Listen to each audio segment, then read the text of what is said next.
Chapter 30.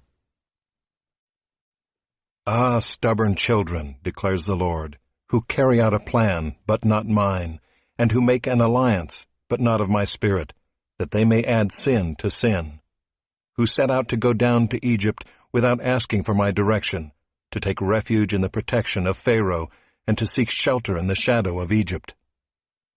Therefore shall the protection of Pharaoh turn to your shame, and the shelter in the shadow of Egypt to your humiliation.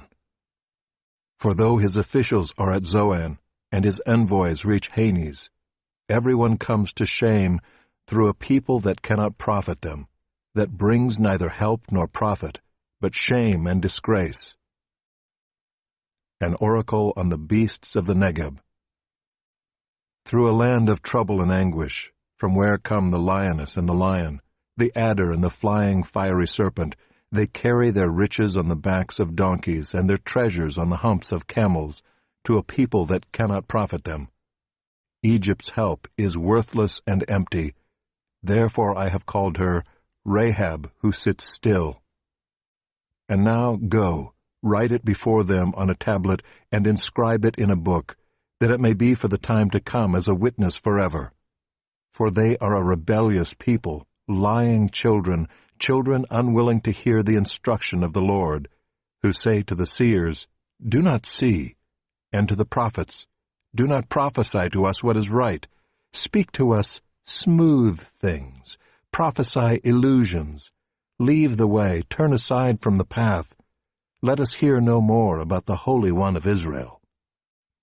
Therefore thus says the Holy One of Israel, Because you despise this word, and trust in oppression and perverseness, and rely on them, therefore this iniquity shall be to you like a breach in a high wall, bulging out and about to collapse, whose breaking comes suddenly, in an instant, and its breaking is like that of a potter's vessel that is smashed so ruthlessly that among its fragments not a shard is found with which to take fire from the hearth or to dip up water out of the cistern.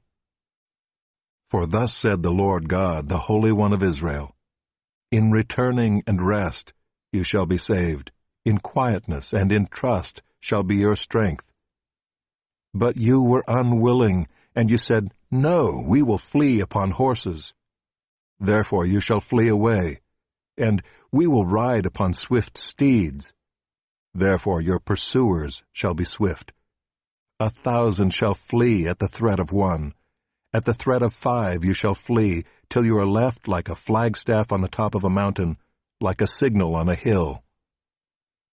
Therefore the Lord waits to be gracious to you, and therefore he exalts himself to show mercy to you. For the Lord is a God of justice. Blessed are all those who wait for him. For a people shall dwell in Zion, in Jerusalem. You shall weep no more. He will surely be gracious to you at the sound of your cry. As soon as he hears it, he answers you. And though the Lord give you the bread of adversity and the water of affliction, yet your teacher will not hide himself any more, but your eyes shall see your teacher, and your ears shall hear a word behind you saying, This is the way, walk in it, when you turn to the right or when you turn to the left. Then you will defile your carved idols overlaid with silver, and your gold-plated metal images. You will scatter them as unclean things. You will say to them, Be gone. And he will give rain for the seed with which you sow the ground, and bread, the produce of the ground, which will be rich and plenteous. In that day your livestock will graze in large pastures, and the oxen and the donkeys that work the ground will eat seasoned fodder, which has been winnowed with shovel and fork.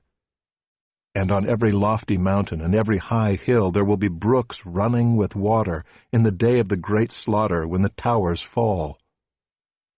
Moreover, the light of the moon will be as the light of the sun, and the light of the sun will be 7-fold as the light of 7 days, in the day when the Lord binds up the brokenness of his people and heals the wounds inflicted by his blow.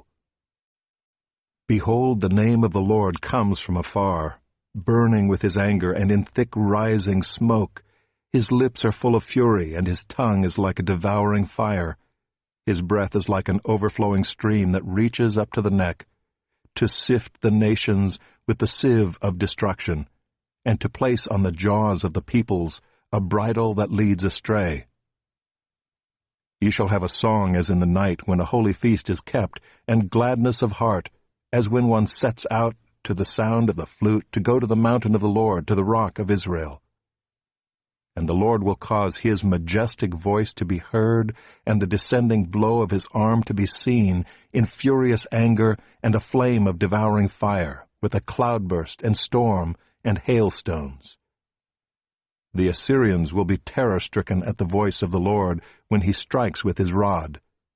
And every stroke of the appointed staff that the Lord lays on them will be to the sound of tambourines and lyres. Battling with brandished arm, he will fight with them. For a burning place has long been prepared. Indeed, for the king it is made ready, its pyre made deep and wide, with fire and wood in abundance. The breath of the Lord, like a stream of sulfur, kindles it.